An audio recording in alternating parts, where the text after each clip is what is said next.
What is going on, my Detroit family, my One Pride family? How is everybody's day going? I'm back here again to do another video about my Detroit Lions, or everyone's Detroit Lions, because it seems like everybody's starting to hop on the bandwagon. Um, I said in my last video, the one thing they got to do is they got to come out and they got to go get TJ Lang. Do not let that man leave the building. And what do? They complete the right side. And I'm so pumped for this year. Since free agency is pretty much almost over now, I'm going to start talking about what we could get in the draft potentially. There's only a few offensive names that are not super huge. And then there's a couple of defensive guys that we could still add depth and at the same time add some help, to our now existing free agents that we selected. I think Bob Quinn has a plan for going into this draft to get stronger playmakers and weapons.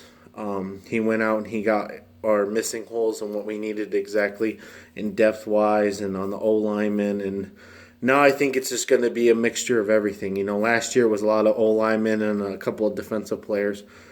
Now this year it seems like I think he's going to move towards, a run game and another wide receiver or even another tight end, even though that we really don't need another tight end, but it looks like they're talking about drafting another tight end. So, and then there's a couple key linebackers that I wouldn't mind picking up, and likely there's only one corner that I want in this draft, and I think he's going to go early, so we have to figure out what we're going to do after that. Let's start with the run game. Okay, so here's the deal. I love Amir Abdullah. I really do. When he came into the draft, I was really excited. He averages like 7 yards per carry when he's healthy. That's if he's healthy. I love Theo. Theo came up and stepped up, but he's a pass-only running back. When they try to convert him to being a runner, it just doesn't work. Everybody's hopping on the Zach Zenner boat. I've seen it. I've seen a couple good plays here and there, but I just mainly see a guy who can fill the hole in if there's somebody hurt, even though he is really good and he's really fast. And then they drafted Washington last year too. And Washington's been, kind of like, he's still developing. And I believe that if we draft another running back, he's going to go to the practice squad, which is good for him because that way he can learn and he doesn't need to be pushed or point to where he can't run or he's hurt again. But anyways, there's only 3 running backs that I'm looking at right now, and it's not the 3 that everyone's putting their names in their mouth because it's not going to happen, okay? Leonard Fournette's going to go in the top 10. Dalvin Cook could probably go in the top 10 more than the top 15. And then Christian McCaffrey, I believe, is going to drop before the Lions could even attempt to look at him. So those 3 gone. Dante Foreman is the one that I'm looking at. I watched a few games from him from Texas. He's a big guy. He reminds me of a younger version and a somewhat smaller version of Eddie Lacy. He's a big, bulky guy, and I'm pretty sure we could use a power runner because all our, running backs are pretty much passing running backs, and they're kind of small, and they're built on speed, even though that's what we like. Hence Barry Sanders was never a big guy. But, things are a lot different, and we need to change something, and I think that's what we need. Alvin Kamara, if I say his name wrong, I'm sorry. Tennessee running back, very interesting. He had a good combine.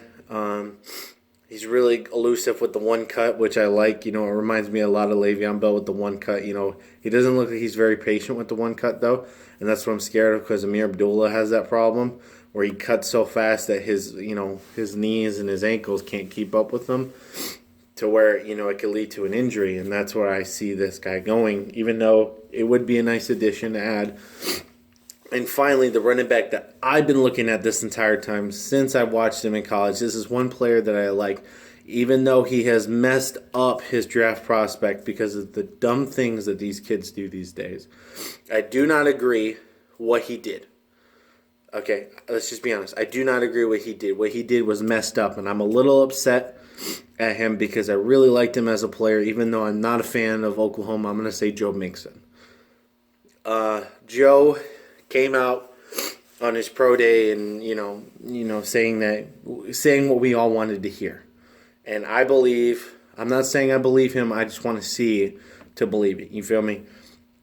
But if you come out in public and carry yourself like a man and come out and say those were mistakes that were made when I was a kid, people make mistakes all the time. It's not right to hit a woman. I'll do a video about Joe Mixon a little later on if somebody wants to know. Just let me know in the comments below.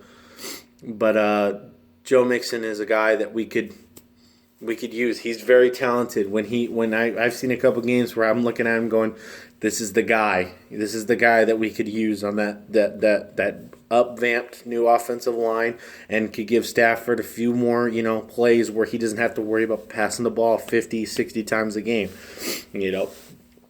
Okay, so I got those running backs out of the way. Let's go to the wide receivers. I don't want to make this video too long.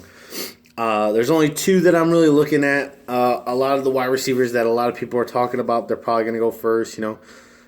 Corey Davis is probably going to go, even though his injury is really questionable. And then, come on, man, you got to talk about the guy who just ran the 4.22. He's gone. There's only two that I'm looking at: Isaiah Ford and D.D. Westbrook. Westbrook was almost a Heisman winner. He was one of the runner-ups with them. He's a big guy. He's tall. That's what Stafford likes. Stafford likes throwing the ball down the field to a big guy, and that reminds me of Calvin. I'm not saying this guy's going to be Calvin. What I'm saying is, Marvin Jones was a nice pickup, but Marvin Jones is a solid number 2. He cannot carry a team, and I love Golden Tate to death, but Golden Tate is a solid slot receiver. He's not a number 1. We don't really have an outside guy anymore. Baldwin's gone. Andre Roberts is gone. Even though I love Baldwin, but Roberts got to go because there was a couple times where he's dropped some plays. But Isaiah Ford, I do like. His combine was okay. It wasn't that great, but it was decent enough. Westbrook's was also kind of decent, but it wasn't that good enough. Either one of these, I'll be a little excited. But at the same time, these guys are going to go in the second and third round. They're not projected to go first. So I said running back first so we can look at what these guys could do in the second or possibly third round with the running back wide receiver combo. Because I believe Joe Mixon's going to drop possibly to a third round where we can snag him in the third round and take a D.D. Westbrook or Isaiah Ford in the second round. But yeah, that's pretty much the only two that I really see. Somebody mentioned to me that Juju, but I'm like, nah, USC wide receivers, they don't really work in Detroit, you feel me? And yeah, those are the only two, and let's move on. Only one tight end. Only one tight end that matters. He's really questionable, but I'm saying Jake Butt. As much as I hate being a homer for Michigan, but Jake Butt is the guy, okay?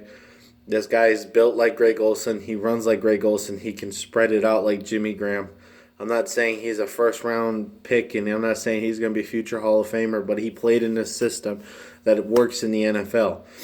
And I believe that he could be a good addition for a pass. If we can't get a wide receiver, I believe Jake Butt should be on our board because he is that good. Okay, as much as I love Ebron, but Ebron drops a lot of passes. He's more worried about what his cleats look like than more he worries about catching the ball. Darren Fells is a blocking tight end. He's not going to catch touchdowns. He could catch a 5-yard here and there, but he's not going to catch touchdowns. If we want a Greg Olsen type player, we got to go out and get Jake Butt. That's the only tight end that should be. O.J. Howard should not be mentioned, okay? The guy is good, but he's going to go in the first round. We should not try to take a first-round tight end again because look how far that has gotten us with a first-round tight end. I'm not going to say anymore. There's not really a lot of O-linemen that I'm really looking at. I didn't really pay attention. Asiata, I forgot to write him down, but Asiata, I saw him. He's a big guy, and he's stacked, and it would be nice if the Lions can snag him in a 4th or maybe a 5th rounder because he could drop. But, yeah, he's a big guy. I think he benched 35 times at 225 in a row. That was pretty nice. But the only one that I'm really looking at is Dion Dawkins. And I might be saying his name wrong, but I think he's a guard for Utah. But he could be a good addition, just in case TJ Lang or Tomlinson and Glasgow don't work out. Or you could slide him into the center and put, Glasgow in the left guard and him play center, or those two switch. That way we have another revamped offensive line. That's pretty much the only one that I see in him and Asiata. I forgot to write his name down, but Asiata is a good guard as well. So here's where I get a little crazy, is because there's this draft is completely just filled with corners, but there's only one corner I really want. And if the Lions have to take him in the first pick, now these are like first picks for me as the defense, because this draft is just filled with defense. There's only one guy I want as a corner right now, and his name is Sidney Jones. Okay, just get that name in your head, Sidney Jones. This kid's coming out of Washington, and this kid is gonna be a stud.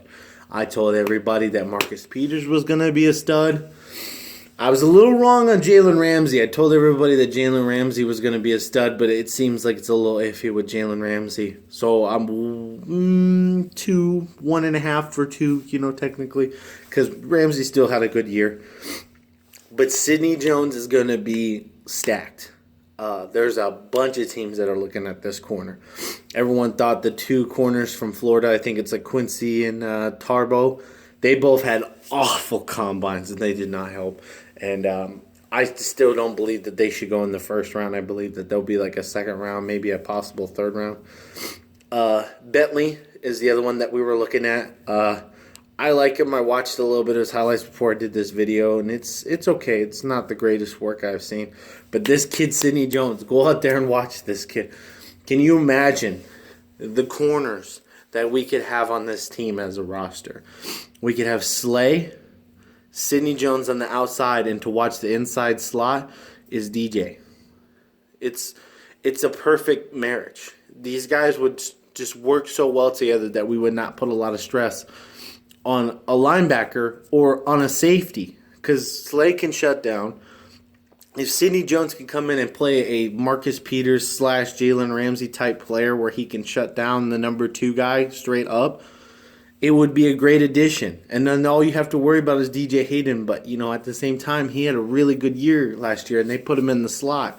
And I know that a lot of the good wide receivers play in the slot, but if this guy could take care of the slot and all we have to worry about is possibly a run game, a run defense, it's over. We got the whole division. It's over because nobody really has a running back anymore. That's the best part. I mean, Chicago's got Jordan Howard, but that's it. I mean, Adrian Peterson is gone. Eddie Lacy's possibly gone. And the Lions never really had a run game, so there really isn't a lot of, Matt Forte is gone. All they have is this kid, Jordan Howard, who had 1 year. But look at Jeremy Langford. He had 1 year, too, and look how far that got him. 3 linebackers that I'm looking at, of course, Zach Cunningham. The kid is built to be an outside linebacker, which is nice and what we need. With him and Whitehead on the other side would be a dangerous combo. And then I have Devontae Fields, which I do like. I watched a few of the games with him in it, and he was making some big-time plays. He's good for depth pretty much. He's not really a plug-in starter, but he's good for depth. And then the other one that I really like, and I would love for them to pick up like maybe in the 5th or 6th round, Kendall Beckwith. Sorry, I can't speak today. He played for LSU. He's a big guy, and he's fast. He's real fast, and that's dangerous too. But yeah, this is all I'm looking for in the draft, Those are the guys that I'm looking at. It would be nice to have all of them, but you can't have all of them unless we start trading like crazy. But I don't think Bob Quinn's going to do that because he knows that the future for other draft picks is the way to go, and it's not trading. Other than that, if you guys have any more questions, if you guys are really interested in me talking about Joe Mixon or any of these other players and how I feel about them and why I enjoyed and why I picked these players over certain other players that the Lions have been talking about, just leave me a comment. I'm going to start a Twitter page. I can't talk. See, look. I'm going to start a Twitter page pretty soon. That way you guys can message me constantly on what exactly you guys want me to talk about, or let me know any news that I don't know exactly what's going on. But this is Political Expert signing out to all the One Pride family. Have a good day, guys.